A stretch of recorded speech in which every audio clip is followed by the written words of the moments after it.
There is a belief you carry, perhaps without knowing, that you are a rational creature, that your decisions belong to you, that your loves are chosen, that your fears are your own.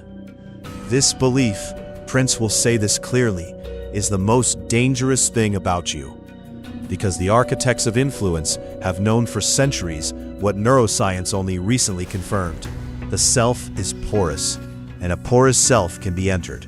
Tonight, we will name the methods, we will trace their lineage, and in the final 2 minutes of this film, Prince will reveal what ancient strategists and modern psychologists alike have called the sovereign anchor, a single cognitive technique so structurally simple and yet so rarely practiced that its consistent application makes you functionally immune to the most sophisticated manipulation architectures ever devised. But first, you must understand the architecture itself. The first instrument, love bombing. It does not begin with violence. It never does. Love bombing is the psychological equivalent of flooding a room with oxygen before striking a match. The target is saturated with attention, with validation, with the intoxicating sensation of being chosen. The dopamine architecture in the human brain cannot distinguish between genuine devotion and engineered intensity. Both feel identical. What the manipulator understands, and the target does not, is that this saturation creates dependency before doubt can form. By the time the behavior shifts, the coldness, the withdrawal, the first cruelty, the emotional investment has already been made. The withdrawal becomes the punishment, and the return of warmth becomes the reward. This is not love. This is operant conditioning, wearing love's clothing. The second instrument, gaslighting. If love bombing is the flood, gaslighting is the drought that follows. The systematic erasure of a person's trust in their own perception. It is not merely lying. Ordinary deception can be exposed by evidence. Gaslighting dismantles the instrument used to evaluate evidence in the first place, the self. Repeated phrases like, "That never happened," "You're too sensitive," "You always do this." These do not simply rewrite memory. They install chronic self-doubt. The target begins outsourcing reality to the manipulator. The third instrument, the sunk cost siege. This exploits one of evolution's oldest cognitive weaknesses, the refusal to abandon what we have already invested in. The manipulator does not need to be the best option. They need only ensure the target has invested enough time, sacrifice, vulnerability, that leaving feels like self-destruction. The target does not feel trapped. They feel loyal.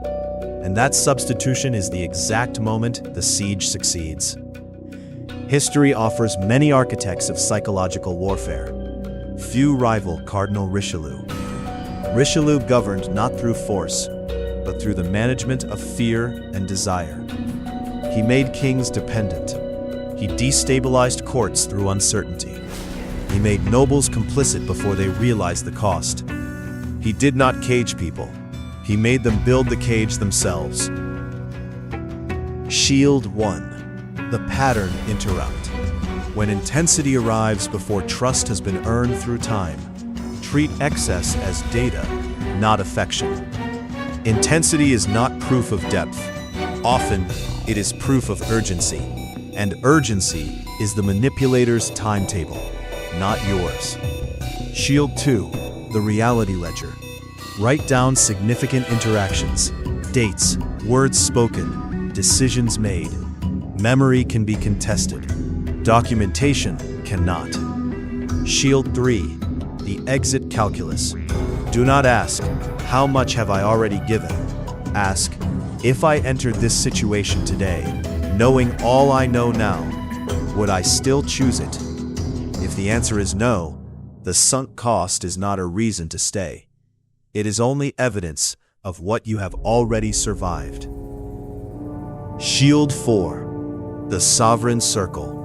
Manipulation requires isolation. It cannot thrive where trusted outside perspectives exist.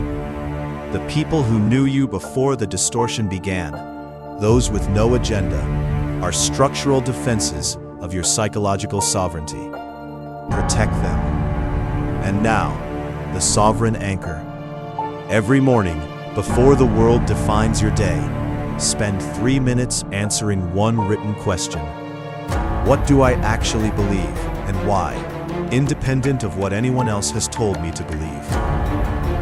That is the entire technique. Its power is structural. It recalibrates your internal center of gravity before outside influence gains momentum. The manipulator requires someone who does not know their own mind. A person who knows what they believe and why is not a soft target. They are not even a hard target. They are not a target at all. This is the oldest war, the battle for the sovereignty of the human mind. And the final question is not whether you can defend it. The question is whether, until tonight, you have been leaving the gate open and calling the intrusion intimacy.